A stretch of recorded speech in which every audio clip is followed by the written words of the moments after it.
Yeah. I'd never dealt with someone like Copeland before. I don't think many of us had dealt with someone like Copeland before.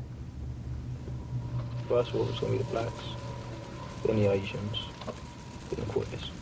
And had you not have been caught, what would have happened next? Self-rule. How do you feel about it now? We're a few days past. You know, I feel nothing now. I don't feel sadness or sorrow. I don't feel joy about killing anyone. I just had to do it. It's my destiny.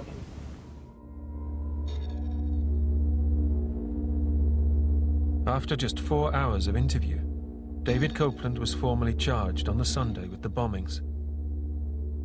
Even though there was evidence of links with right-wing groups, the police quickly went public with their view that Copeland had acted alone. From the examination of the debris and the materials from David Copeland's home address, there was nothing to indicate that he was doing anything other than acting alone.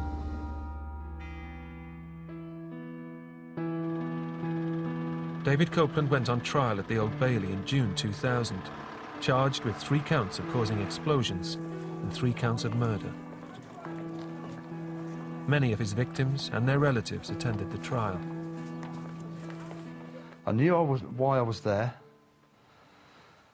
I needed to know that this guy was going to be put down and locked away so he couldn't do it to anybody else. But it was very emotional, it was very physically demanding. Copeland pleaded guilty to the charges of causing the explosions, but denied the charges of murder on the grounds of diminished responsibility. Whilst awaiting trial, he'd been moved from Belmarsh prison to Broadmoor, a secure hospital. The question of Mr. Copeland's responsibility was the nub of the trial, whether he was responsible for his actions or whether he was suffering from some form of mental illness which substantially impaired his mental responsibility, and that would reduce murder to manslaughter. And I interviewed him on 3 occasions in February and March 2000 in order to assess his state of mind at the time of the bombings. There was no doubt in my mind that Mr. Copeland had psychological problems going back a long way. Problems with size, dyslexia and anxiety had existed since childhood, but the major issue for the trial was more recent. Copeland was telling doctors that the voice of God had told him he'd been chosen to cause mayhem. But the important question was whether he could control these thoughts and fantasies, was whether he wanted to do it, or whether he didn't want to but felt compelled to do so. In my opinion, he was not suffering from such psychotic symptoms. He did not try and resist it, he actively pursued it. And in particular importance was that the 3rd bombing, he brought it forward because he knew that the police were onto him and he was likely to be arrested. On Friday, June the 30th, 2000, David Copeland was found guilty of all charges and given 6 life sentences, 1 for each of the bombings and 1 for each of the murders. I think there was a sense of closure from our point of view.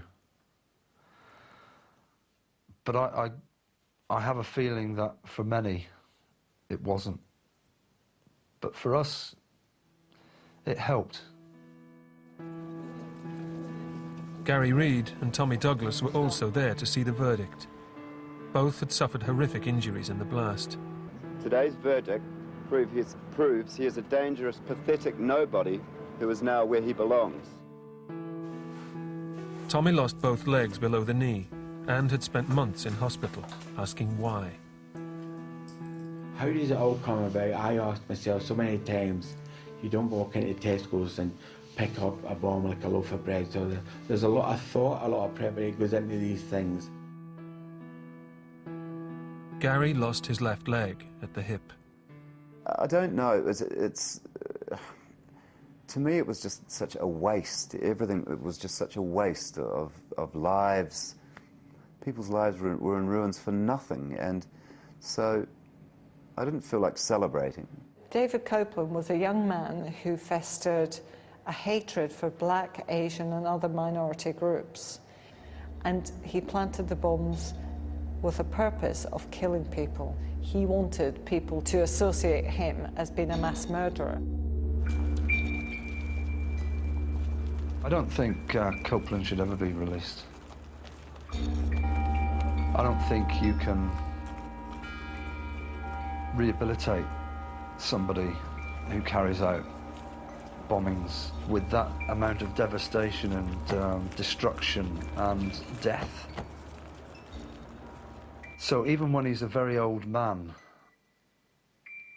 I think he belongs behind bars and until he's carried out there in a coffin.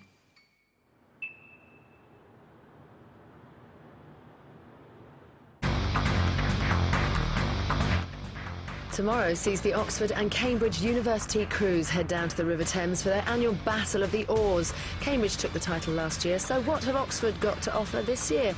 It's the Boat Race 2008. That's Saturday at 4 here on ITV1.